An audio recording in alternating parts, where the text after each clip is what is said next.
우리가 하나님을 가장 많이 오해하는 지점이 그분이 하늘에서 지팡이를 들고 잘못하고 있는 놈들에게는 벼락을 치고 잘하는 사람에게는 상을 베푸는 큰 수염과 큰 권위와 큰 아우라를 갖고 계신 분으로 그렇게 하나님을 이해하는 분들이 의외로 많습니다. 하나님이 사랑이 있고 은혜가 있고 자비가 있다는 것은 저 뒤편에 밀어놓고 그분이 그런 심판자로서만 우리를 바라보고 있다고 생각이 됩니다. 그건 하나님을 많이 오해하고 있는 거예요. 하나님은 그 자체가 사랑이십니다. 사랑이시고 그 사랑이기 때문에 여러분과 저의 연약함과 부족함을 아시고 하나님이 이 땅에 예수 그리스도를 보내신 겁니다. 여러분, 만약에 이 땅에 예수님이 오지 않았다면, 그래서 저와 여러분들이 경쟁을 통하여서 저 천국에 갈 수 있다고 한다면 아마 여기 공부 잘하고 돈 좀 있고 성격 좋고 그리고 부모님으로부터 교육을 잘 받은 그런 사람들은 아마 천국에 순위로 들어갈 수 있겠죠. 그러나 부모님으로부터 좋은 양육도 받지 못해서 조금 모나고 거친 인생을 살고 타고난 머리도 그렇게 똑똑하지 않은 그런 분들은 아마 천국에 가기가 어려울 거예요. 아니, 못 갈 거예요. 하나님이 만약에 그런 방법으로 우리를 끌어당긴다고 한다면. 여러분, 하나님은 그런 방법을 안 쓰셨습니다. 어떻게 쓰시죠? 찾아오십니다. 찾아오세요. 그 찾아오심의 자리가 어느 자리냐면 가장 밑바닥이에요. 베들레헴 말구유에 그분이 누이십니다. 하늘 영광 버리시고 가장 낮고 낮은 말구유에 누우셨다는 것은 예수님보다 더 초라하게 이 땅에 있을 수 있는 사람은 없다라고 하는 그분이 우리를 대접해주고 있는 자리입니다. 여기서 우리는 한번 놀라야 됩니다. 그분이 벼락을 치고 큰 지팡이를 들고 우리를 심판하는 그 자리보다 더 크고 귀하고 넓은 자리는 그분이 가장 낮고 낮은 자리에 오셔서 우리를 구원해 주시고 우리를 사랑해 주시는 그 자리라는 거예요.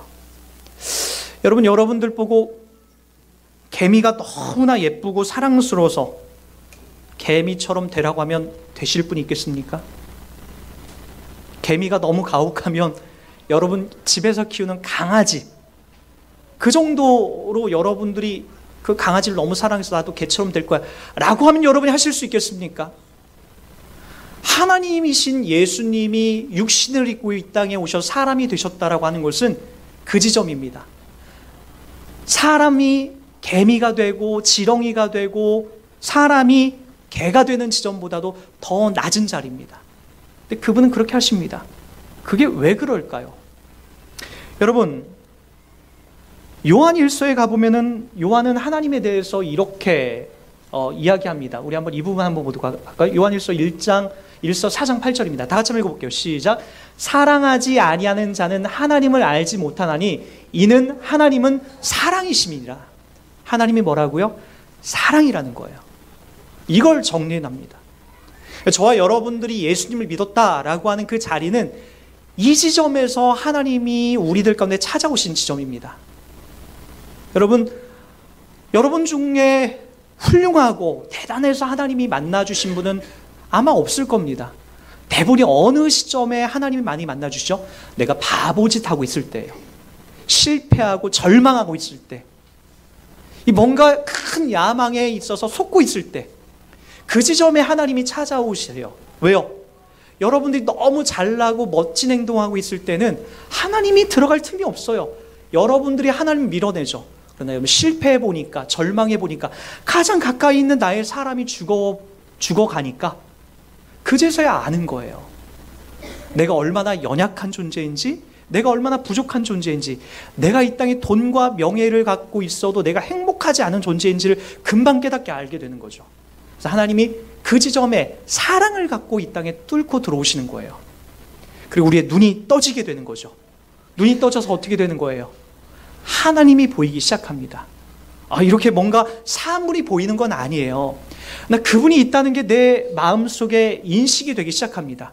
그리고 어느 날부터 찬양을 하면 내 마음이 울컥울컥하고, 하나님께 기도하면 뭔지 모르지만 그분이 듣고 있다라는 그러한 마음의 위안을 받게 됩니다.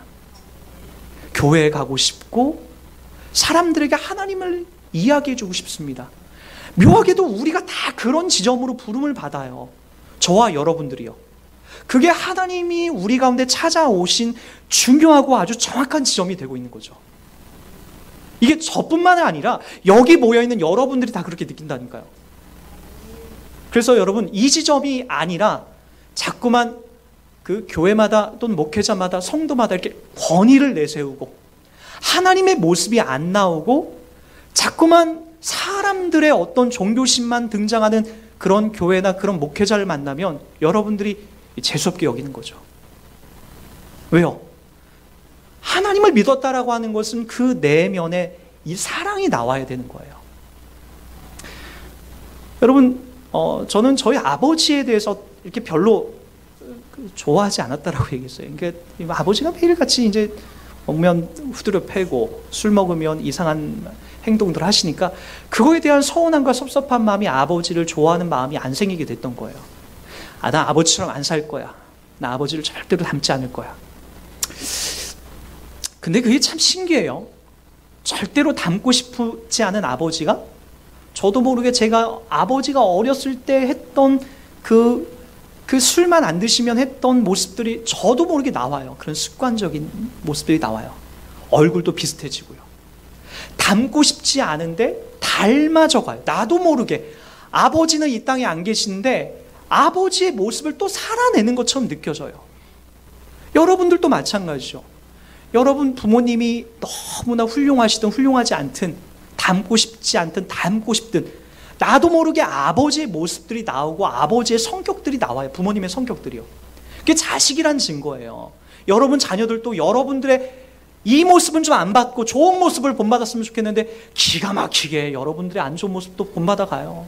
닮아가요. 나와요. 그게 욱하는 부모님 밑에서는 욱하고요. 참 손이 큰 부모님 앞에서는 손이 큰 자녀가 나오더라고요. 희한해요. 우리도 마찬가지. 하나님의 사랑이시다라고 우리 가운데 찾아오셨는데 미움이 나올 수 없다니까요. 질투가 나올 수 없다니까요. 사기치는 게 나올 수 없다니까요. 하나님이 우리 가운데 사랑으로 찾아오셨으면 그분의 사랑이 우리 가운데 나오게 되는 거예요. 여러분, 우리가 지난주에 이 말씀 배웠죠. 마태복음 5장 48절. 그러므로 하늘에 계신 너희 아버지의 온전하심 같이 너희도 뭐하라? 온전하라. 이게 어떤 맥락에서 나왔죠? 하나님께서 예수 믿는 자들, 하나님의 백성들에게 햇빛과 물을 주신다. 햇빛과 물을 주신다. 근데 햇빛과 물을 주시는 것은 우리들만 주시는 것이 아니라 하나님을 향하여서 삿대질하고 욕하는 무당집에도 주시더라. 저 절간에도 하나님께서 햇빛과 물을 주시더라. 하나님을 싫어하는 저 이슬람 교도들도 바로 하나님께서 그들에게 햇빛과 물을 주시더라. 이게 하나님이라고요. 이게 우리가 믿는 하나님이라고요. 그리고 나서 그 문맥의 맨 마지막이 뭐라고 얘기하는 겁니까? 야, 너희가 좋아하는 사람들에게, 너희가 너희 마음속에 좋아하는 사람들에게 좋은 행실을 하는 것, 그거 하나님 앞에 영광이 되는 게 아니다. 너희의 원수들을 위해서 너희 시간들을 투자해야 된다. 너를 박해하는 자들을 위해서 그들을 위해서 기도해 줘야 된다. 그게 우리 하나님의 백성들이 부름받아 나아가는 자리라고요. 이걸 우리들 보고 살아내라고 하는 거예요. 그래서요, 그러므로 하늘에 계신 너희 아버지의 온전하심 같이 너희도 온전하라. 왜요? 이제 우리는 하나님의 백성이 됐기 때문에 그런 거예요. 저와 여러분들 하나님 백성이 됐기 때문에 이 온전한 삶을 담아내야 되는 거죠. 어떻게 해요? 하나님을 향해 삿대질하는 절간에다가도 하나님께서 비를 주시고 태양을 주시고 새가 오게 하시고 나비가 오게 하신 것처럼 너희들도 너희를 원수처럼 여기는 자들 위해서 그들을 사랑하도록 너희의 삶을 투자하고, 너희를 박해하는 자들이 있다면 그들을 위해서 기도해 주는 삶, 그것이 바로 하나님을 믿는 신자들의 삶이 되고 있다는 거예요. 주변에 참 살다 보면은 억울한 일들을 당하는 분들이 너무나 많아요. 교회 안에서도 그래요. 유언비어가 참 많은 데가 교회예요. 희한하죠? 이렇게 덮어주고 용서해주고 사랑해주고 기다려주지 않고, 이게 참 세상에서 죄인들이 온 자리여서 그런 것 같아요. 다 죄인들만 하나님 몰아 넣어주셔서 그런지 모르겠는데, 이 교회에 오면 사람들이 되게 긴장을 하는 경우를 많이 봐요. 예, 말하면 안 돼. 조심해. 이 얘기 누구한테 하면 안 돼. 참 희한해요. 말하면 왜 안 돼요? 근데 왜 말하면 안 되는지 아십니까? 그 말이 교회 가운데 희한하게 커지고 커져서 이상하게 흘러가더라는 거예요. 좋은 얘기는 안 퍼져나가요. 예, 어느 집사님 가정이 상 탔대, 표창 받았대, 얼마나 좋아. 이런 얘기는 안 흘러가고, 야, 누구네 집 딸이 가출했대, 이런 얘기는 내일이면 벌써 서울에서 부산까지 가 있어요. 여러분, 하나님께서 저와 여러분들의 그 부름 받아서 이 자리로 몰아오신 자리는 사랑하는 자리예요. 사랑하는 자리. 하나님의 귀한 마음, 그 사랑을 받은 자는, 여러분, 우리도 그분에 닮아서 이 온전하심이 자연스럽게 흘러나오는 그 자리로 가야 되는 거죠. 그것이 저와 여러분들이 부름받아 나가는 자리예요. 그런 의미에서 오늘 야고보서 2장 말씀은 우리들 가운데 너무나 중요하게 시사해주고 있습니다. 내 형제들아, 14절 보세요. 만일 사람이 믿음이 있노라 하고, 그죠? 이 믿음, 사랑이 있노라 하고 행함이 없으면 무슨 유익이 있으리요? 그 믿음이 능히 자기를 구원하겠느냐? 만일 형제나 자매가 헐벗고 일용할 양식이 없는데 너희 중에 누구든지 그에게 이르되 평안히 가라, 덥게 하라, 배부르게 하라 하며 그 몸에 쓸 것을 주지 아니하면 무슨 유익이 있으리요? 여러분, 우리 신자들이 많이 놓치는 자리예요. 희한하게 우리 신자들은, 우리 성도님들은 교회에 와서는 정말 완벽해 보여요. 교회 와서 하나님을 찬양하고 하나님 앞에 정말 기쁨으로 감당하고 정말 하나님 앞에 멋있게 여러분 거룩하게 담아내는 이 모습을 갖고, 여러분, 우리가 어디로 나가서 살아야 되냐면은 여러분 가정과 직장에서 이와 같은 삶을 담아내야 됩니다. 어느 목사님이 이런 표현을 쓰셨어요. 교회가 한밤중에 가로등과 같다라는 거예요. 무슨 이야기냐면은, 가로등은 여러분 한 50m마다 이렇게 떨어져 있어야 돼요. 50m마다 떨어져 있어야 깜깜하고 위험한 일을 경험한 사람들을 이렇게 보호해줘야 되는데, 희한하게 형광등을, 그 가로등을 교회가 다 모아놓고 밖에다가는 비추지 않게끔 하더라고요. 그러니까 다 어디예요? 100m 지점 한 군데만 가로등이 50개가 있는 거예요. 그 가로등이 다 떨어지지 않고 한 군데만 모여 있는 거예요. 그 가로등이 해야 될 역할이 뭐예요? 20m, 30m, 50m 지점마다 가로등이 하나씩 붙어서 길을 헤매고 있는, 범죄에 노출될 만한 그 자리를 보호해줘야 되는데, 희한하게 기독교 신자들이 그 역할을 잘 못하더라는 거예요.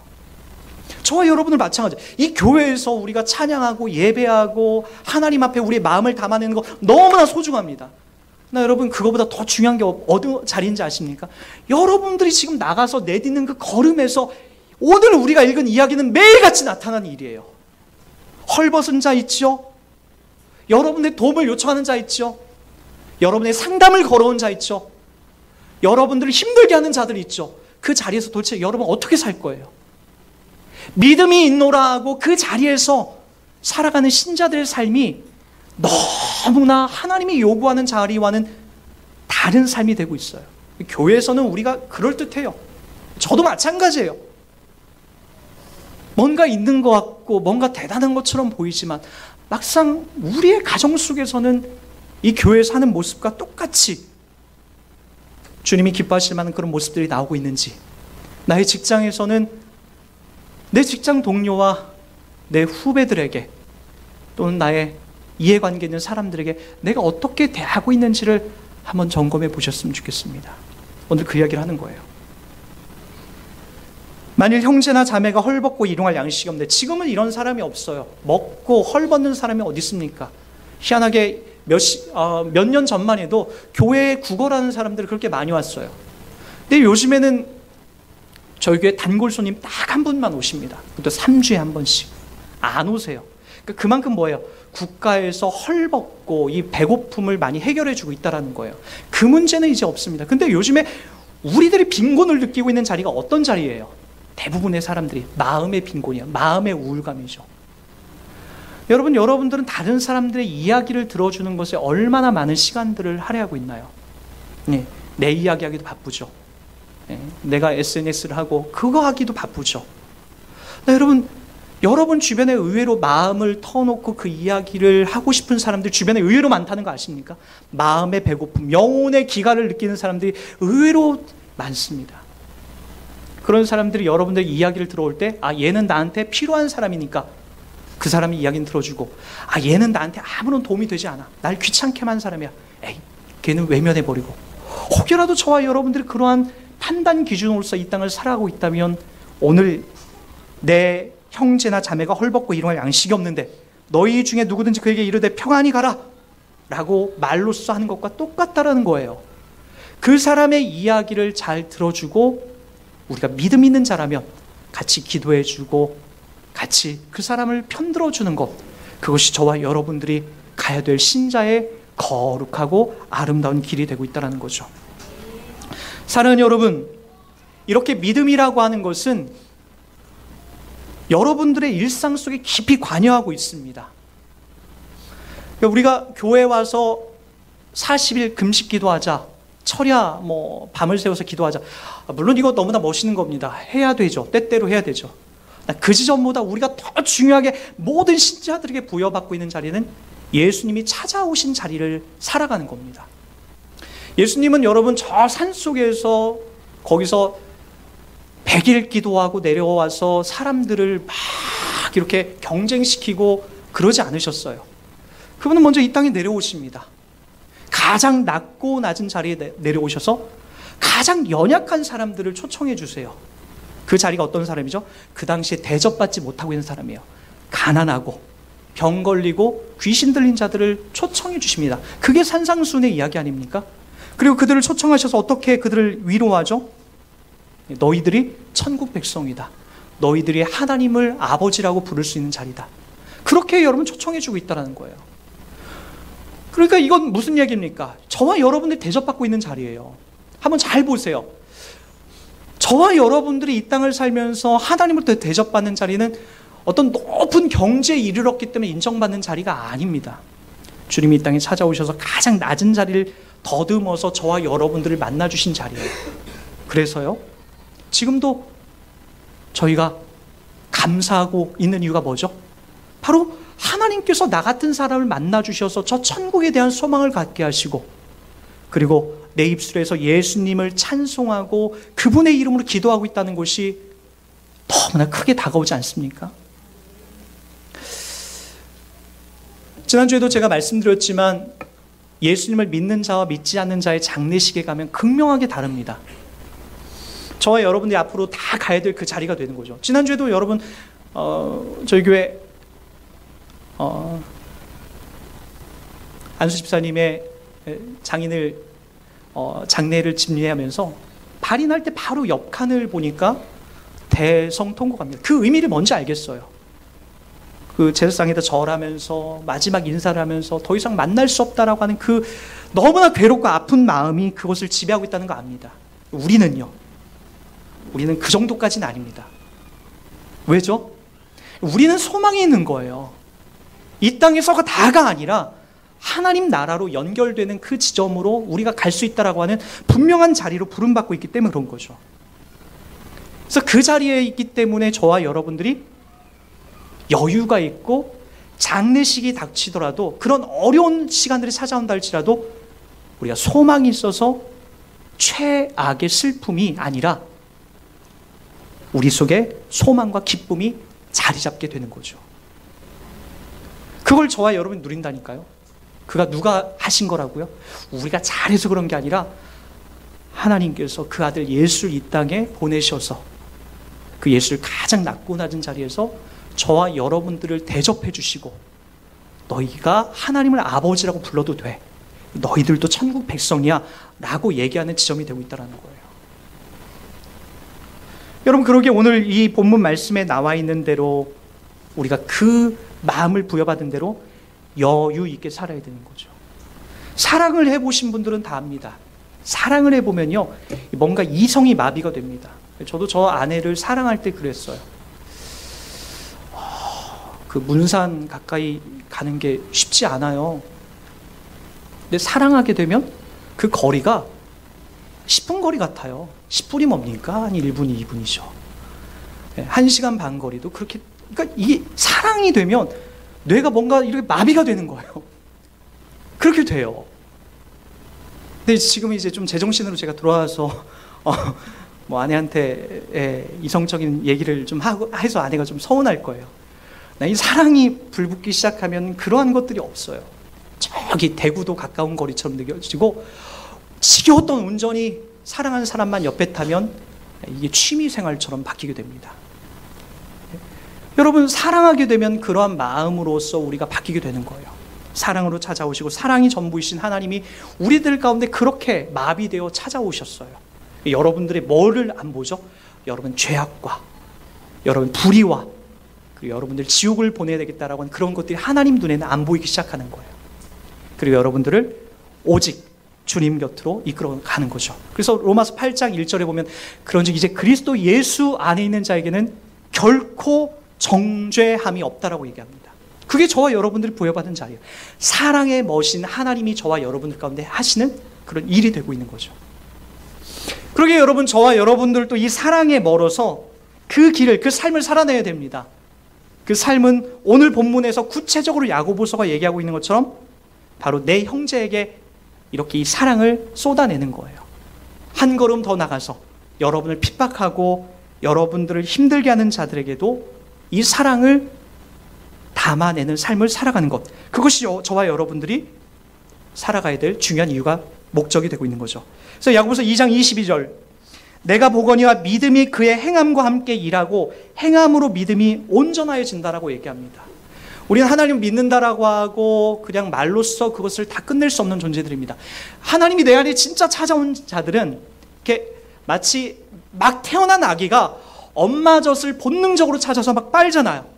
막 빨아서 그 마음이 포만감을 느끼듯이 본능적으로 엄마의 젖을 찾아서 배부름을 느끼듯이, 여러분, 우리가 예수님을 믿었다라고 한다면 우리 안에 본능적으로 이 사랑을 찾아서 떠나게 됩니다. 본능적으로 이것이 나와요. 근데 여러분, 이 사랑은 여러분 주님이 주신 거기 때문에, 주님이 우리 가운데 약속하시고 주님이 행하신 것이기 때문에 그것을 하고도 내가 손해봤다라고 얘기하지 않습니다. 최근에 저는 아주 제 마음을 감명 깊게 흔들어놨던 한 글을 제가 좀 보게 됐습니다. 10월 달에 올라왔던 군대 숲이라고 하는 사이트에 올라왔던 글이에요. 제가 한번 이 내용을 한번 읽어드릴게요. 이 한 군인이 말년 휴가를 나오다가 경험했던 이야기인데, 말년 휴가 군인이 이걸 쓴 게 아니라 그 상대방 부인께서 이 글을 써서 올렸어요. 제가 한번 읽어드릴게요. 잘 들어보세요. 안녕하세요. 이 여자분이 쓰신 거죠? 너무 씩씩하게 얘기했네요. 안녕하세요. 오늘 어린이집을 다녀온 큰딸이랑 도란도란 이야기를 하면서 나중에 커서 무엇을 하고 싶은지 물어봤어요. 군인이 되고 싶다는 딸 아이의 말에 4년 전 기억이 떠올라 여기 군대 숲에 글을 올려봅니다. 2015년 4월 말쯤이었을 거예요. 첫째는 3살, 그리고 뱃속에 세상에 나오기까지 한 달 남은 둘째가 자리 잡고 있었습니다. 행복한 나날을 보내던 중 친정 아빠가 위독하다고 하셔서 급하게 친정인 대구로 내려가 봐야 했어요. 남편은 출장 중이라 홀로 만삭의 몸과 어린 첫째를 데리고 부랴부랴 서울역에 나갔습니다. 제일 빠른 열차는 입성만 남아있고 다음 열차는 1시간이나 뒤라 어쩔 수 없이 입석표를 끊고 기차를 탔습니다.